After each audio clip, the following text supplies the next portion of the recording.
2. Uh, Doon po sa ating na-release na sa atin nitong ang budget natin sa Horizon 2 ay 309.56 billion.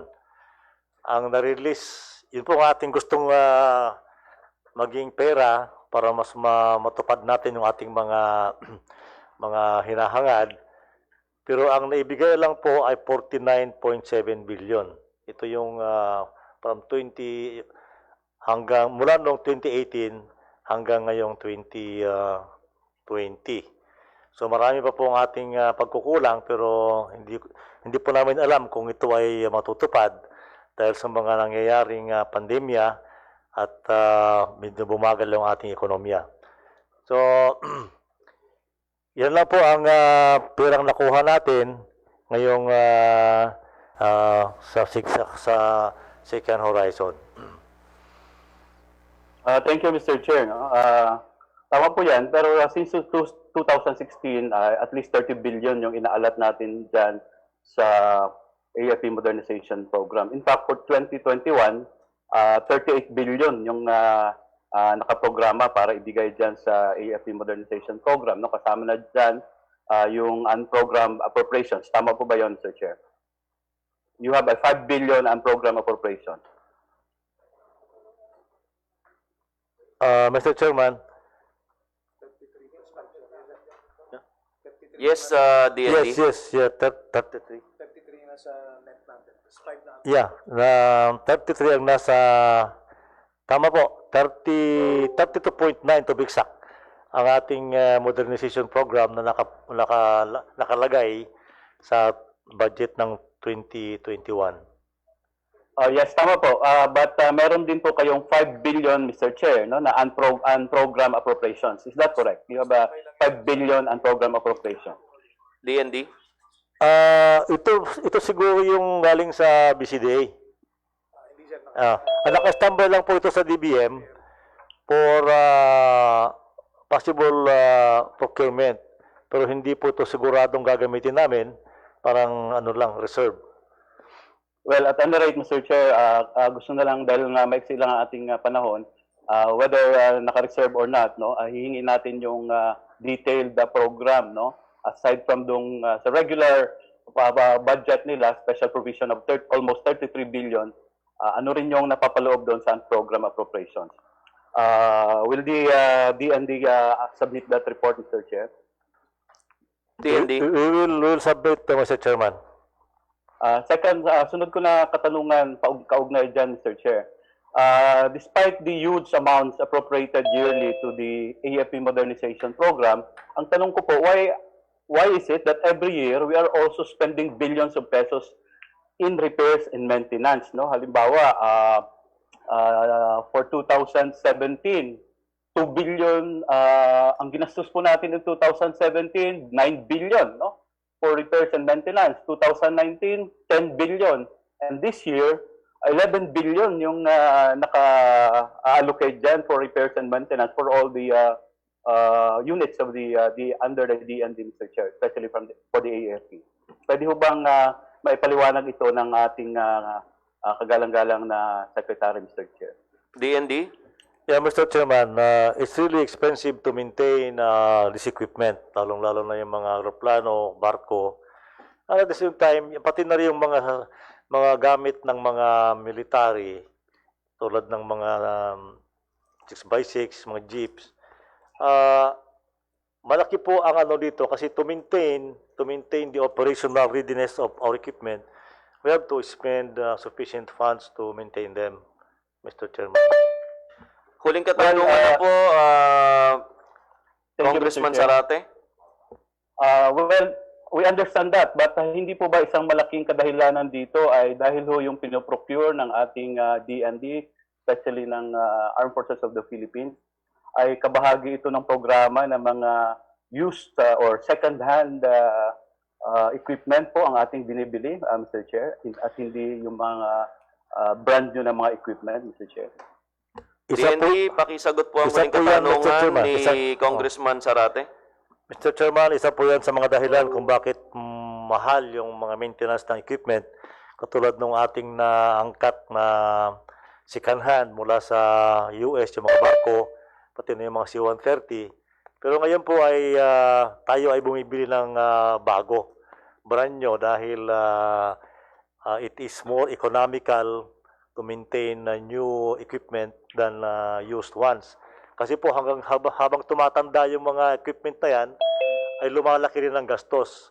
Tama po si Congressman Zarate na part po ng ating malaking gastos ay to maintain old equipment. Mr. Chairman. Next to interpolate ay Mr. Chair, si Mr. Chair. Representative. Mr. Chair. Yes, Mr. Chair. Congressman Zarate. Yes, kasi po nabitin lang yung tanong ko dyan sa AFP Modernization Program. May I manifest that I will be registering for a second round para Opo, matuloy ko opo, lang. Congressman Thank you, Mr. Zarate. Chair. Next to interpolate is Representative Geraldine Roman.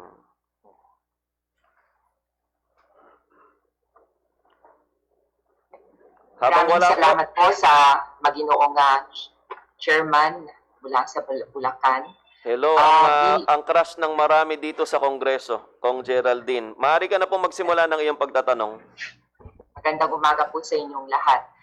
Bilang Pangulo ng Komite ng ng Usaping Pangveterano dito sa ating mababang kapulungan, ay nais ko sanang ituon ang pansin ng aking mga kasamahan sa Kongreso sa ambag ng Veterans Memorial and Medical Center sa panahon ng COVID-19 pandemic, at suriin na rin kung anong kanyang pangangailangan at baka makatulong pa tayo at makadagdag sa kanyang budget.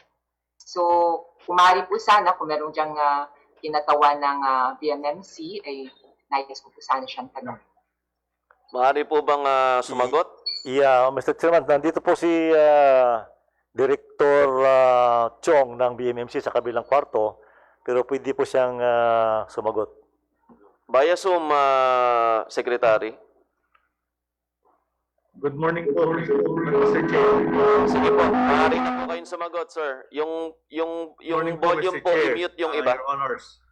Sige po. Magandang umaga po, Dr. Cho.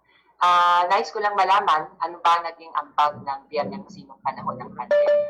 Itong nakaraang magmula pa po na nag-declare tayo ng ECQ hanggang sa kasalukuyang petsa. Dr. Chong? Kasi naman po yung video, yung audio po namin. Pardon po, can you kindly repeat po yung yung Okay question? Nais ko po sanang malaman kung ano naging mga operations ng BMMC nagsimula pa po ang pandemya noong nakarang buwan ng Marso hanggang sa kasalukuyang petsa. Dr. Chong? Since March 11 po, nung nag-umpisa po yung we already saw about 4,000 plus patients. And out of these 4,000 plus patients, 483 po yung positive. Punong-puno po yung ating half ho ng hospital ho natin because we divided into hospital into two zones, the COVID zone at saka yung non-COVID zone po. Okay. Meron din po tayong mga health workers numbering about 123 na nag-positive po, pero sa awa ho ng Diyos, nakalusot naman ho sila lahat. They're all back to work now. Although yesterday, we got one na very serious ho until this morning. Yun po ang we're considered as a referral center po ng DOH para sa COVID. We get all patients, a good 65% of our patients are actually veterans dito po sa COVID area. Okay po. Dr. Chong, may tanong ko po sa inyo. Paano niyo po tinustusan ng mga gastusin niyo nung panahong kayo ay tumutugon dun sa ating pandemya? Dr. Chong, bago ka po sumagot, ipapaalala lang po ng chairman po ng committee ito sa ating mga miyembro at sa mga imbitadong guest na lahat po ng inyong tanong ay ipapatungkol ninyo sa chairman ng committee. Gayon din, lahat ng inyong sagot ay inyong ipapatungkol sa chairman ng committee.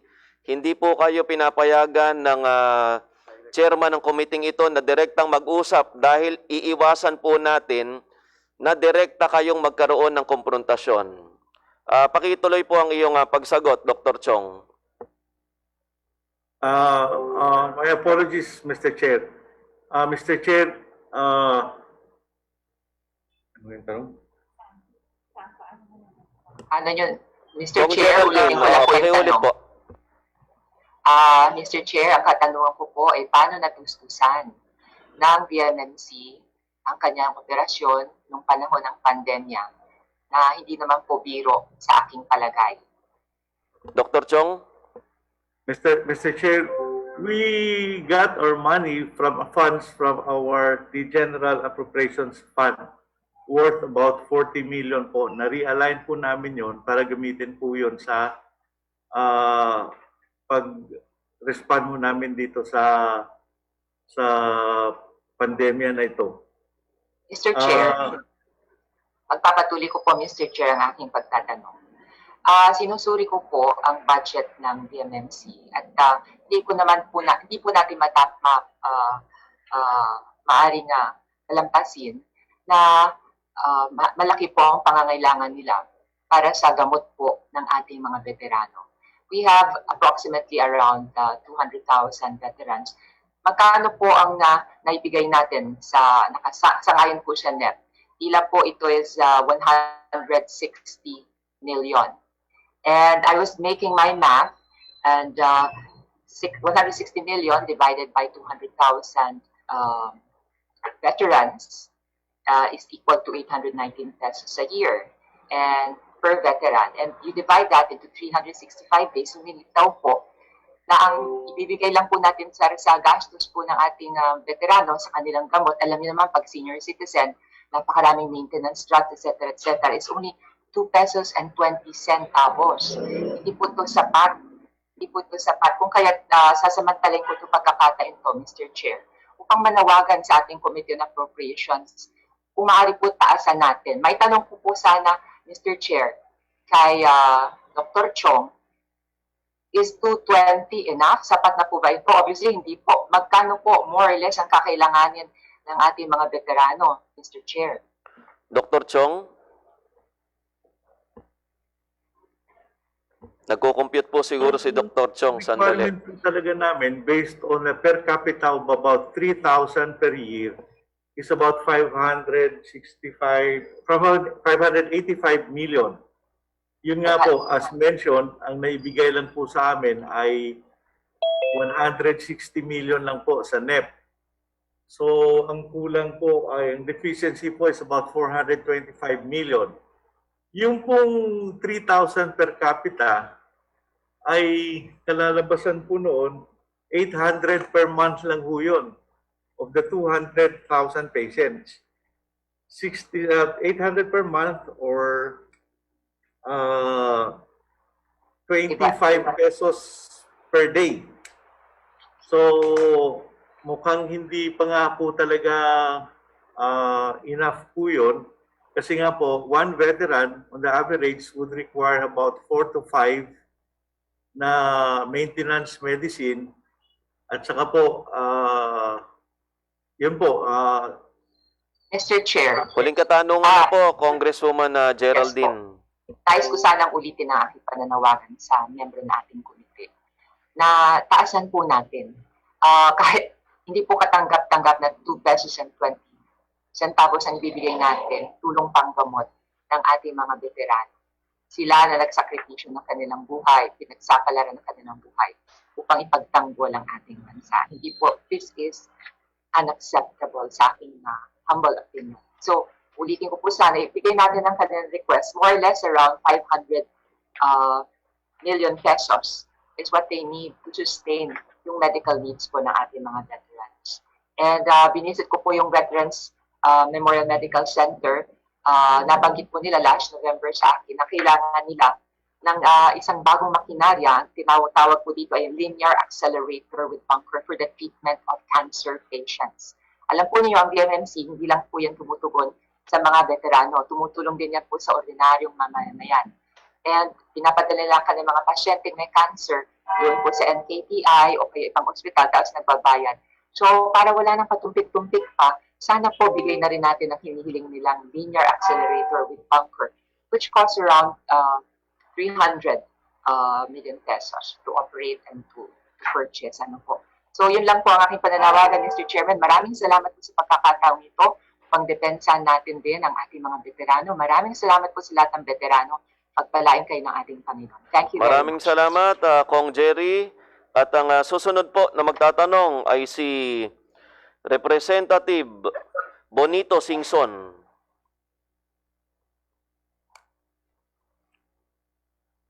Congressman Bonito, maaari na po kayo magsimula.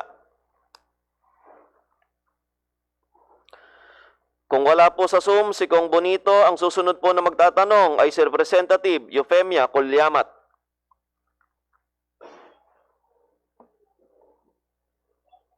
Maraming salamat, Mr. Chair, at magandang malapit na magtanghali sa ating lahat.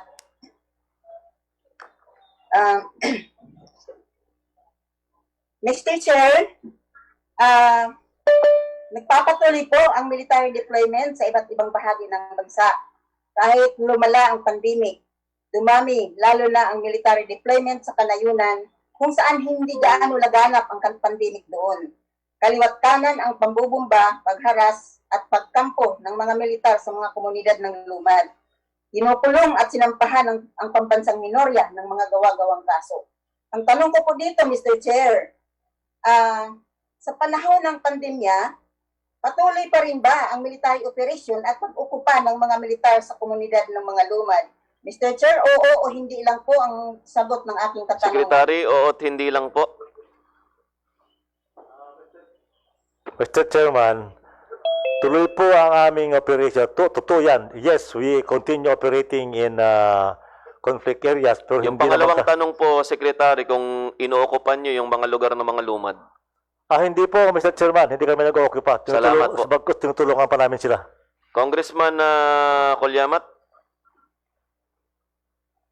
Mr. Chair, base sa aking karanasan, hindi kami malayang makapunta sa aming mga sakahan at bumagsak ang ekonomiya ng komunidad at gutom ang mga tao. Hindi lang sa Mindanao ang mga ganitong karanasan, kundi ang buong katutubo sa Pilipinas. Ito ay base sa mga report na aming natanggap. Malinaw na itong pag-ukupa ng mga militar sa komunidad ng mga katutubo ay sisira sa pundasyon ng ekonomiya. Kung para sa amin, yung pondo para sa military operation ay ayuda na lang sana ang dumating para sa mga nagugutom, lalo na sa mga katutubo na hindi nakatanggap ng ayuda simula noong lockdown. Mr. Chair, ang sinabi po ni Secretary ay hindi po nila inukupa ang komunidad ng mga katutubo bagkus dinidipinsahan po nila. Ito po ay hindi totoo. Sa komunidad ng Lianga, patuloy ang matinding military operation at pag-ukupa ng mga militar sa mga komunidad. Tumindi ang paglabag sa karapatang pantao, limitado ang mga lumad sa pagpunta sa kanilang sakahan at halos wala nang makain ang mga tao.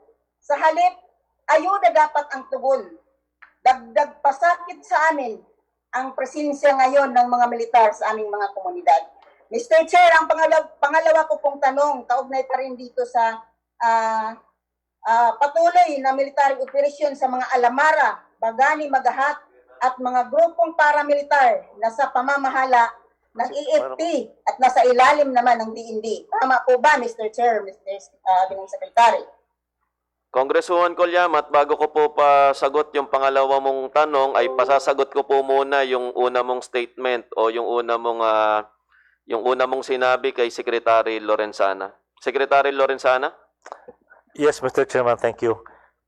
Doon po sa sinabi niyang yung mga sundalo ay ina-occupy yung mga komunidad ng lumad ay parang hindi po totoo yun kasi hindi totoo dahil yung mga operations naman ng mga military dyan ay merong pahintulot yung mga lumad. Sa karamihan na magpupunta sila dyan ay may pahintulot. Ngayon, yung sinasabing ginugutom yung mga lumad ay hindi po totoo dahil mismong yung mga sundalo nga nagdadala ng pagkain dyan sa mga lumad areas. Secretary Lorenzana, may picture ba tayong mapapadala? dito sa committee? Meron po, Para Mr. maipakita Chairman. na kayo talaga ay nagdala ng pagkain sa mga Magpapadala lumad. kami. Sige po. Hihintayin po natin. The committee secretary is hereby directed to secure the documents from DND. Pagpatuloy po ninyo, Secretary. Mr. Chairman, can I listen again to the last question? Opo, opo. Congresswoman Colyamat, pakiulit po yung huling tanong at hindi ko po ibabawas yan sa iyong oras.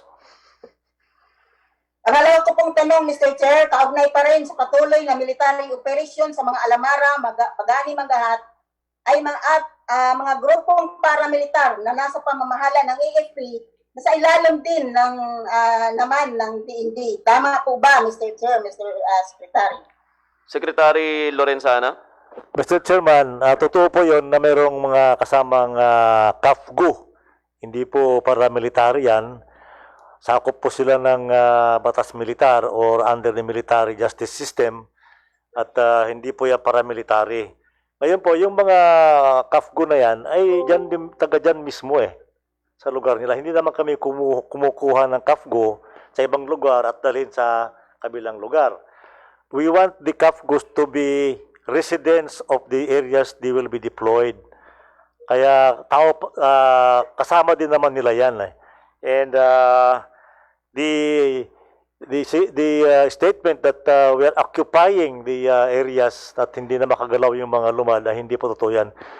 Magbibigay po kami ng mga proof that the military and the KAFGUs are welcome in these lumad communities, Mr. Chairman. Maraming salamat, Mr. Secretary. Chair. Huling katanungan na po, Congresswoman Colyamat. Mr. Chair, ang mga grupong ito, sasabihin ko lang talaga, ay notorious sa paglabag sa karapatang pantao.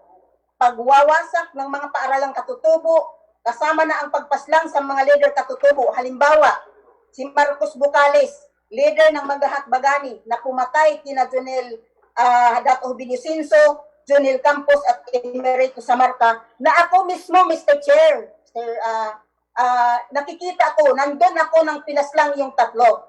Nakikita ko talaga kung paano kabrutal ang ginawa nila sa aming leader. No? Kaya gayon din ang mga paramilitar, grupong Bagani, na kamakailan lamang ay winasak ang mga paaralang lumad sa MISPI, kung ganitong organisasyong militar, ang paramilitar lamang ang pupunduhan ng pera sa taong bayan, nag-aaksaya lang. Dapat ilaan po ang pundo para sa krisis pangkalusugan at edukasyon, lalo na ngayon na may pandemya, na itulong bilang ayuda para sa mga hindi perwisyo ang mga maidudulot niyo sa amin. Ginoong Speaker, Mr. Chair, Ginoong Secretary, ako po ay hindi magdadalawang isip sa pagsasabi sa inyo dahil ito po ay ang katotohanan na sa kamay ng mga militar, kami mga katutubo, ay hindi po kinilala ang aming karapatan. Matagal na kami nininirahan sa aming mga lupain ninyo. Maliit pa po ako noon, no? Kitang-kita ko, no? Nasasaksiyan ko kung paano minaltrato ng mga militar ang mga katutubo mula 1980 hanggang sa kasalukuyan. Hindi po kami nakapagpahinga sa mga pandarahas, no, at panggigipit sa amin ng mga sundalo. Dahil ang panindigan po namin dito ay kailangan namin dipinsahan ang aming lupang ninuno dahil wala po kaming ibang maaasahang mabuhay. Mula sa aming mga ninuno, doon kami nabubuhay at makikita namin paano kahalaga ang lupa sa amin. Kaya dahil sa panindigan namin ito, kaliwat kanan ang pagpaninira sa amin. Sa aming pagsisikap na hindi kami maging problema ng gobyerno, nagtutulungan kami at natugunan namin ang aming mga batayang pangangailangan, lalo na doon sa usapin ng edukasyon. At sa ngayon, nakikita namin, nakamit namin ang hinahangad namin pagbabago. Ngayon, sisiraan kami at gawin kaming, isasabi kami sa mga kinilalang kaaway ng gobyerno. Mr. Chair, Ginoong Secretary, mayroon din po kaming maipapakita sa inyo na ang mga komunidad namin ay nandun ang mga militar. Meron po kaming picture dito inukupa ang aming komunidad at ang aming paaralan. Kung meron man kayong dokumento para sa pinamimigay ninyong ano-anong pinamimigay ninyo, sabi po ng aming mga matatanda ay masarap naming kainin ang mga pagkain na pinagpapagura namin kaysa binibigay sa amin na hindi namin pinagpaguran. Kaya ito po kahalaga, no? Kung bakit taas na upat ko pa rin sasabihin na ang mga sinasabi ni Secretary Lorenzana ay napakalaki pong sinungaling yan. Dahil ako mismo, nandun ako galing sa aming mga komunidad. Congresswoman Colyamat, Congresswoman Colyamat, Congresswoman Colyamat, Pasensya na po, Mr. Chair. Congresswoman Colyamat, ilang Pasensya beses na po Mr. Chair. nating ipinaalala Mr. sa Chair. lahat na lahat po ng patungkol na inyong sasabihin kung maaari ay patungkol sa ating chairman. Iyan po ay paulit-ulit para pong sirang Bakit po, plaka po Mr. ng Chair? sinasabi. Pasensya na po, Mr. Chair. At Kasi, iniiwasan po natin, Representative Colyamat, na ang isang kinatawan at ang isang imbitadong guest natin sa araw na ito ay direktang magkaroon ng komprontasyon. Ito pong ating hearing ay ukol sa budget at nararamdaman ko po ang frustrasyon Kaya nga, Mr. hindi Chair, lamang no, ni Kinatawan Colyamat, kung hindi nung kanyang mga taong sinabing pinatay, nung leader na kanilang pinatay, nung lugar na kanilang inakupa. Pero kung maaari po, para maging patas po sa lahat, ay hindi man po parte ng Committee ng Appropriation, ay kung maaari po, magsumite po kayo ng istorya po ng nangyari sa inyong leader, pati po nung picture na pinakita nyo po, para malaman natin kung talagang inokupa ng militar. At napag-usapan na rin po natin, Kinatawan Colyamat, na iyang nangyari ay nangyari nung araw pa. At hindi po kukonsintihin ng House of the People, ng mga kinatawan ng taong bayan, kung yung injustice o yung kawalan ng hustisya na nangyari nung araw ay mangyayari at nangyayari pa rin ngayon. Kaya nga po tayo naghaharap-harap sa budget meeting para siguraduhin po na lahat ng pagkakamali nung unang panahon ay maitama na po natin ngayong panahong ito. Representative Colyamat, ngunit kung direktahan po natin kukumprontahin ang ating isang imbitadong guest, hindi po magiging maganda, hindi lamang sa committee ito, kung hindi sa mata ng taong bayan, na tayo ay magbabangayan sa ating committee. Ito po ay paalala sa lahat ng ating mga miyembro, lalong-lalo na paalala po sa ating mga guest, lahat po ng inyong patungkol ay sa chairman ng committee ito. Mr. Chair, hindi ko po, Congresswoman Colyamat, tapos na po ang inyong oras. Bagamat ako po ay nakakasigurado na kayo po ay magpapareserve para sa second round, Congresswoman Colyamat. Tama po ba? Sige po, Mr. Chair, may ano pa ako may isama pa ako sa second round na magsasalita. Maraming salamat po, Mr. Chair. Congresswoman Colyamat, at sana po ay maibigay mo po sa amin yung salaysay ng kwento na nangyari sa iyong leader, at doon po yung picture po na ipinakita kung saan po at kung kailan po, para makausap po natin ang DND ng mas mahaba tungkol sa usaping ito. Ang susunod po na magtatanong ay ang Kinatawan Abdullah Dimaporo. May 3 minuto ka po, Kinatawan Abdullah. Mr. Chairman, can you hear me? Mr. Chairman, Dinig can na you hear dinig me? po kayo, sir. Thank you, Mr. Chairman. Mr. Chairman, I am glad and thankful that the President has put General Lorenzana in the Department of National Defense. To me, he is doing very well, and the Armed Forces of the Philippines, especially in the province of Lanao del Norte, is doing very well, Mr. Chairman. the Armed Forces of the Philippines has been working with the provincial government and the concerned municipal government, where there may be subversives and where there are already subversives. And they are doing social amelioration with the local governments. And the social amelioration is defined, Mr. Chairman, as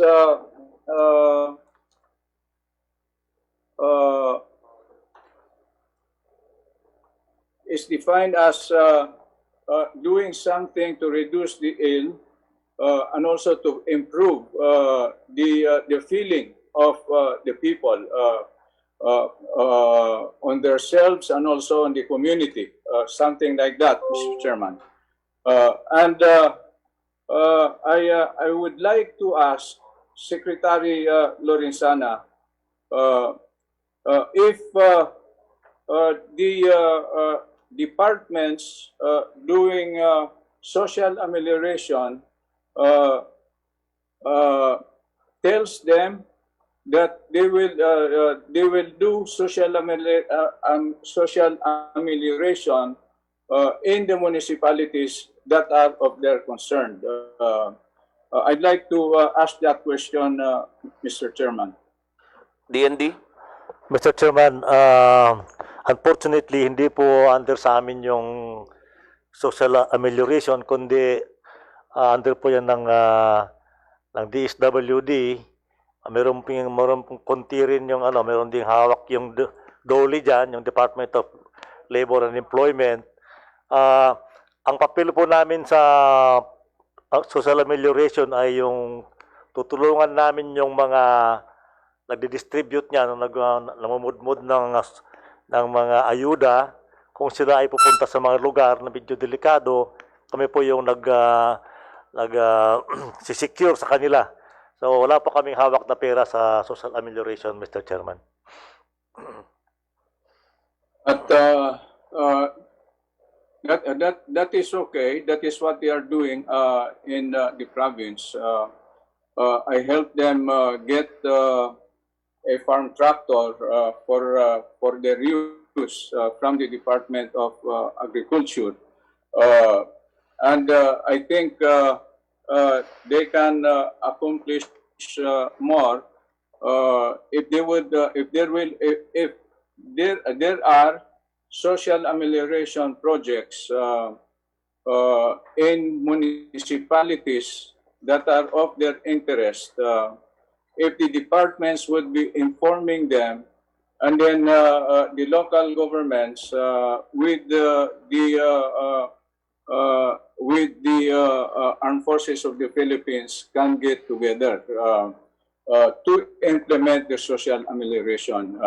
This is also the other reason for this, Mr. Chairman, are those that may be arriving in the municipality where there may be a problem can be assured of protection from the Armed Forces of the Philippines. So I'd like to find out if they are informed by the department that are going to undertake social amelioration in a municipality or an area that is identified as a problem area by the military. Iginagalang na Congressman De Maporo, nakonsumo mo na po ang iyong 3 minuto at iyan pong iyong tanong ay huling tanong na at sasagutin po ni Secretary Lorenzana. Mr. Chairman, no po, alam namin yan at handa kaming, kaya nga po handa sa anumang oras yung mga EFP na nakadeploy sa mga problemadong lugar para kami ay tutulong din at poprotektahan yung mga namimigay po ng ayuda. Mr. Chairman. Maraming salamat po, Congressman De Maporo. Ang susunod po na magtatanong ay si Representative Ferdy Gaite. Congressman Gaite. Maraming salamat po sa ating kagalang-galang na Chair. Ang aking mga katanungan ay patungkol po sa usapin ng ating mga manggagawa, ang mga violations ng kanilang mga patayang karapatan. Kung pwede lang po sagutin ng yes or no lang ng ating kagalang-galang na kalihim ng DND. Alam ba na po ba, Mr. Secretary, Mr. Chair, ng ating kalihim, kung yung pinirmahan nitong guidelines on the conduct of the DOL, DILG, DND, DOJ, AFP, and PNP relative to the exercise of workers' rights and activities? Sagutin lang po ng yes and no. Yes or no? Secretary? Medyo malabo yung dating, Mr. Chairman. Pakiulit nga po. Pakiulit po, Congressman Gaite. Sa katanungan po sa ating chair, sa ating kagalang-galang na kalihim, aware po ba ang Department of National Defense sa pinirmahan nitong guidelines on the conduct of the DOL, DILG, DND, DOJ, AFP, and PNP relative to the exercise of workers' rights and activities? Yes or no lang po, Mr. Chair? DND?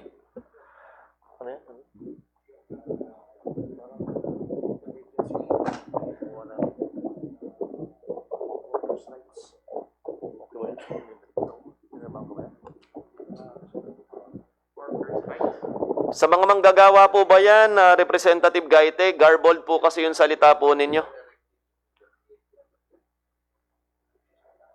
Workers' Yes, rights Mr. po Chair. ba yung pinag-uusapan, Representative Gaite? Yes, Mr. Chair. Workers' rights daw po, DND. Mr. Chairman, ito ay between the AFP at saka PNP. Joint letter directive ng Philippine National Police at saka Armed Forces po, Mr. Chairman. Ang sagot niyo po ay opo. Yes, opo.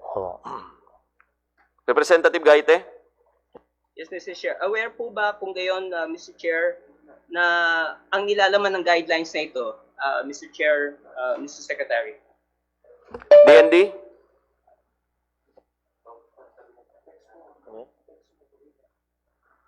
DND, nabasa niyo daw po ba yung guidelines? Alam niyo daw po ba yung guidelines? If it is between the PNP and the AFP, Mr. Chairman, I'm not very familiar with the details of this agreement. Maaari po bang sumagot ang AFP?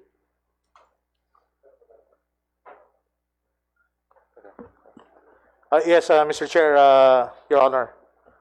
As far as the protection of workers' rights, we are the Armed Forces of the Philippines and the PNP is working on a support role to DOLE, which is the primary agency, Your Honor. Ang sagot niyo po ay opo. Yes, yes. Congressman Gaite? Yes, Mr. Chair. Aware po ba, Mr. Chair, ang DND, AFP, nasa ilan mo nasabing guidelines, ay hindi dapat makialam ang AFP sa mga lehitimong gawain ng mga union at hindi dapat basta-basta nangihimasok sa mga pagawaan, Mr. Chair. Yes or no lang po? Yes, Mr. Chair. Salamat, Mr. Chair. Salamat sa ating kagalang-galang na kalihim. Kung gayon, bakit po ayon sa Kilusang Mayo 1 at Center for Trade Union and Human Rights, makailang ulit po nilabag ng AFP ang mismong guidelines na pinirmahan ito at karapatan at ang binilabag ang mga karapatan ng manggagawa sa malayang pag-organisa. I would like to cite so many human rights violations sa Musahamat Farm Workers Labor Union, sa Pantukan, Compostela Valley noong February 17, 2019, pinilit na mag-disaffiliate ang union ng 71st Infantry Battalion Philippine Army o IBPA. Gayon din sa Pilipinas Palm Oil Plantation mismo, ang 75th IBPA noong nakarang taon ay pinilit rin mag-disaffiliate yung union. Nalabag doon sa guidelines na binabanggit. Nangialam din ang militar sa United Workers of Mindanao Agriculture Incorporated sa pamamagitan ng pangingialam sa union activities sa iba't ibang paraan tulad ng pagpapapirma ng disaffiliation among others. ganun din ang malinaw na paglalabag na ginawa sa usapin ng harassment at red tagging. Kamakailan lamang sa Coca-Cola workers sa Cruz, Laguna ay pinilit na sinasabing sumuko ang mga manggagawa ng Coca-Cola at pinaamin ng 202nd Infantry Brigade na sila daw ay mga NPA. Gayun din, kamakailan lamang nitong Agosto, ang Alcopill Metals Workers Union sa Valenzuela. Pwede ho ba ipaliwanag ng ating kalihim, Mr. Secretary, ang mga violations sa ito at ano ang mga ginawa ng DND sa usaping ito, Mr. Chair? Bago po sumagot ang DND, yan po ay huling katanungan na ni Representative Gaite. DND? Mr. Chairman, ito pong mga akusasyon na nakikialam yung mga batalyon sa mga union ay wala pong dumarating sa aming mga ulat na ganyan. Kung pwede po sana ay sumiti ang butihing congressman sa akin para po patingnan namin ito. Pati na po yung lahat yung mga sulat ng disaffiliation at sa tingin ko hindi po namin tinutolerate ito, Mr. Chairman, na gagawin ito ng mga sundalo sa mga manggagawa. Hindi rin po namin ito tolerate, Secretary Lorenzana. At Representative Gaite, maaari po bang bigyan ang committee ito ng listahan ng iyong mga nabanggit na human rights violations at pati po yung affidavit ng mga tao sana ay makuha namin para maklaro po natin sa DND na bago po sila aprubahan ng budget, ay kailangan talagang wala silang kinalaman dito. Representative Gaite? Yes, Mr. Chair, gagawin po ng tinatawag ito. As a matter of fact, most of yung mga ni-raise namin ay laman ng aming mga House resolutions which are still pending with this House. At sana po may tanong pa nga po hinggil sa kung ano na ba ang mahakbang Iyan po bang itatanong mo na yan, Representative Gaite, ay pag tinanong mo, ay hindi ka na ba magpapalista sa second round, Representative Gaite? Mr. Chair. Yes, Mr. Chair. Pag tinanong mo ngayon, hindi ka na magpapalista sa second round? Hindi po, magpapa-reserve po ako sa Sa second round ka na po magtanong. Ang susunod po na magtatanong ay si Representative Manuel Cabuchan.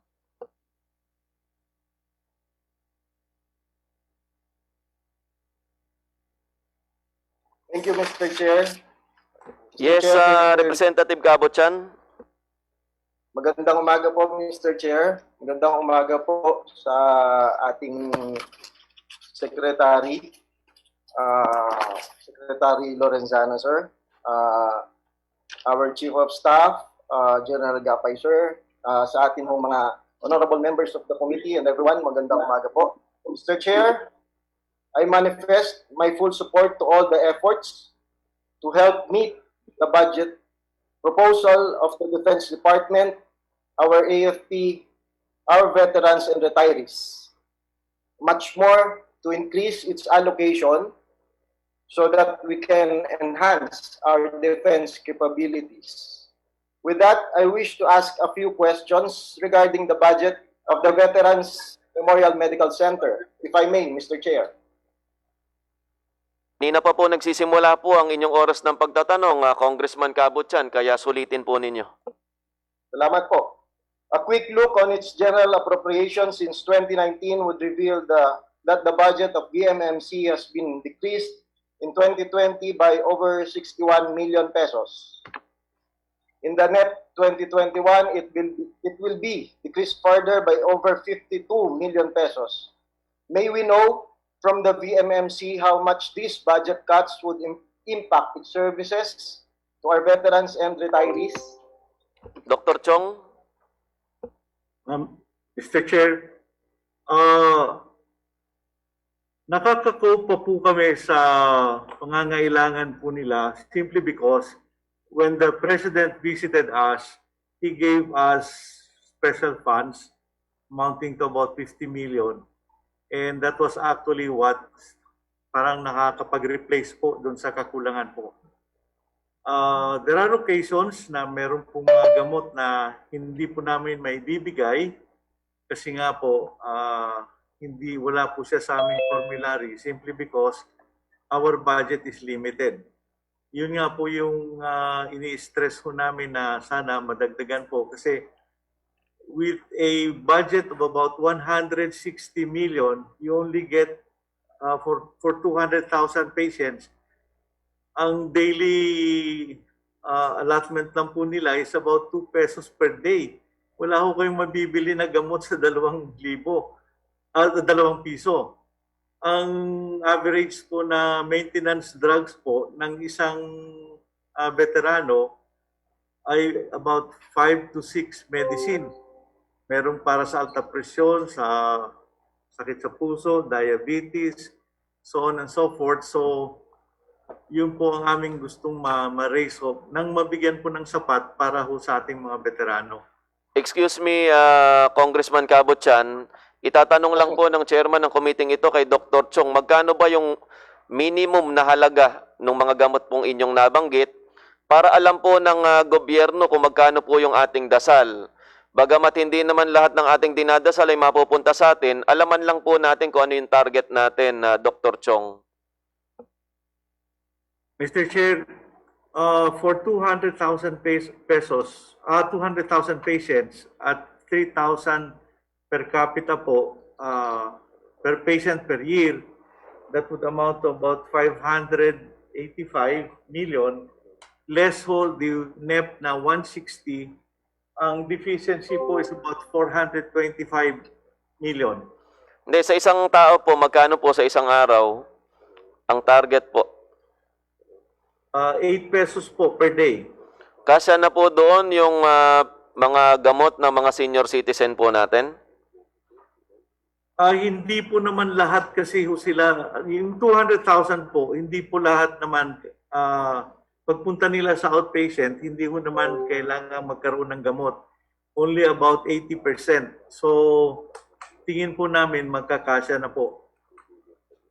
Sa magkano nga po sa isang tao, sa isang araw? About 8 pesos po. 8 piso po. Maraming salamat po. Congressman Cabot-Chan, pakipagpatuloy po ang iyong pagtatanong. Salamat po, Mr. Chair.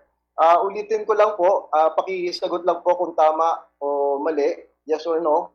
Ang proposed budget po natin ay 160. Ang requirement po natin is 585. So meron po tayong deficiency or kailangan po natin ng 425 million. Tama po ba? Dr. Chong? Mr. Chair, tama po. Mr. Chair, nabanggit po kanina na isa silang referral hospital sa COVID patients at sinasabi po kanina na 65% lang po ang veterans. Ang ibig po bang sabihin nito ay they are admitting civilians na COVID patients, Mr. Chair? Dr. Chong? Mr. Chair, tama po yun. Kasi po may utos po ang Presidente, President Duterte po, na bawal hong mag-refuse kahit sinong pasyente po. Pag nangangailangan ng services ho namin, tinatanggap po namin sila. Besides, there is a law na pag tumakbo sa emergency room, bawal pong tanggihan yun kahit na sino pong pasyente po yun. Salamat po. So now we see that aside from the regular patients, the VMMC would also be catering to COVID-19 patients. Sa budget cut, hindi lang ang ating mga veterano na karamihan ay matatanda na ang maapektuhan, kundi pati mga sibilyan na tinamaan ng COVID-19. Given this, can the decrease in budget be justified, Mr. Chair, o mas justified po kung ibabalik po yung dati or dadagdagan po natin ang budget nila, Mr. Chair? Dr. Chong? Mas kailangan po namin, sir, na madagdagan po yung budget po. Ang isa pong inaalala po namin, in the next 3 to 6 months, baka ho maging available na po yung vaccines para sa COVID. Sa Amerika po ay sa Moderna, ina-announce nila na most probably by November 1, magdi-distribute na po sila. In fact, na-prioritize na ho nila yung mga healthcare workers followed by the elderly na very vulnerable. Ganun po din sa atin. Sigurado po kami, sa amin po tatakbo yung mga veterano po at wala ho sila namang ibang source. Sa ngayon po, kami rin po yung nagpo-provide ng vaccine sa kanila sa pneumonia at saka sa flu. So if they run to us, wala ko kaming pambili doon sa vaccines na yon. I understand, we made a research.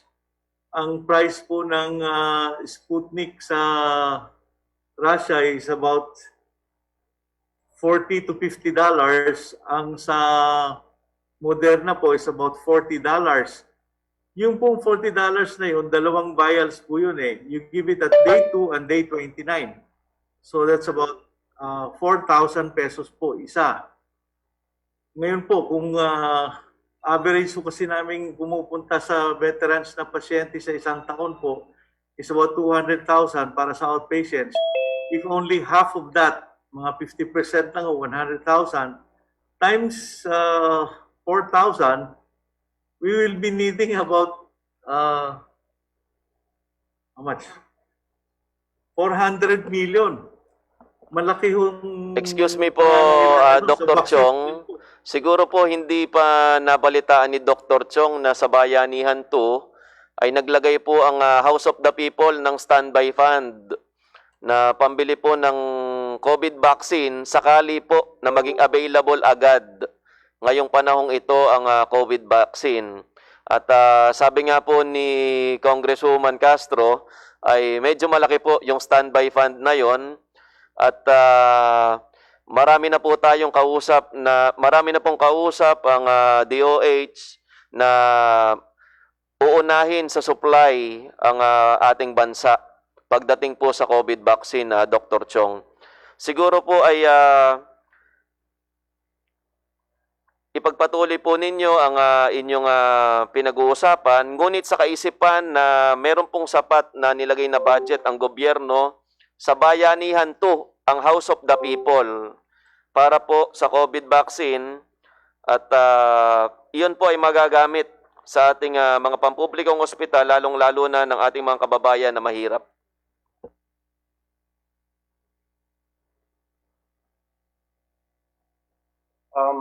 Congressman Cabotsan, huling katanungan po. Thank you, Mr. Chair. With that, Mr. Chair, I humbly request from this august body to consider the additional budget that BMMC needs and be included accordingly in the GAB together with the must fund programs from the Philippine Veterans Affairs Office and the AFP, the list of which I will be submitting later. Thank you very much, Mr. Chair. Maraming salamat rin po, Congressman Cabotsan, sa masugid na pagsuporta. At ang susunod po na magtatanong ay si Representative Sara Ilago ng Kabataan Party List. Thank you, Mr. Chair. Isang pagbati sa lahat. May we know from DND what office is in charge of its digital and social media operations? How much is being spent on this? DND? I do not know the details of that, Mr. Chairman, but I think it is a joint operation between the PCOO at saka itong ating CRS, Civil Relations Service ng Armed Forces.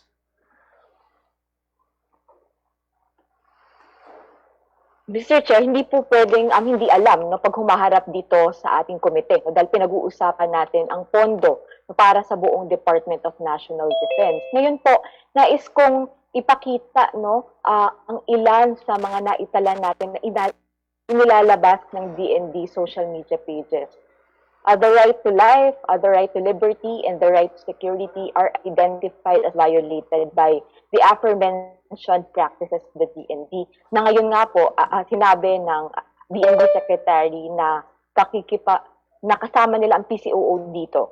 This information based on vilification and incitement to hatred puts this representation in our membership at an imminent risk of discrimination, hostility, and harm. Mr. Chair, bakit nagamit ang ba ng bayan sa pagwawalgas na ito para sa disinformation at pagpapahamak ng mga buhay sa kaliwat kanang red tagging? Maski po ako, no, isang elected public official, ilang pagmumuka ng mga false statements, mga fake na statements na lalaman, no, ng mga post na ito. DND? Mr. Chairman, ito pong mga pinapublish ng Armed Forces at yung PCOO, hindi po sila magpapublishan kung wala silang basihan na kanilang pinapublishan ng ganyan. Ito pong akusasyon na nag-red tagging kami, meron pong basihan yan dahil marami naman kami nakitang nakuhang mga dokumento na nung panahon pa Mr. Chair, mga fake Maria- na statements, mga Mr. false na Maria statements Sison. na hindi po sinabi, no, Hearing kahit suspended. kailan, no, ng representasyon na ito ang nilalaman ng mga post na nakita natin sa social media. Ibig sabihin po, pinapayagan ito ng AFP na maglabas ng Hearing kanilang suspended. social media pages ng mga Nakatulog maling, yata yung sa computer hayag. natin.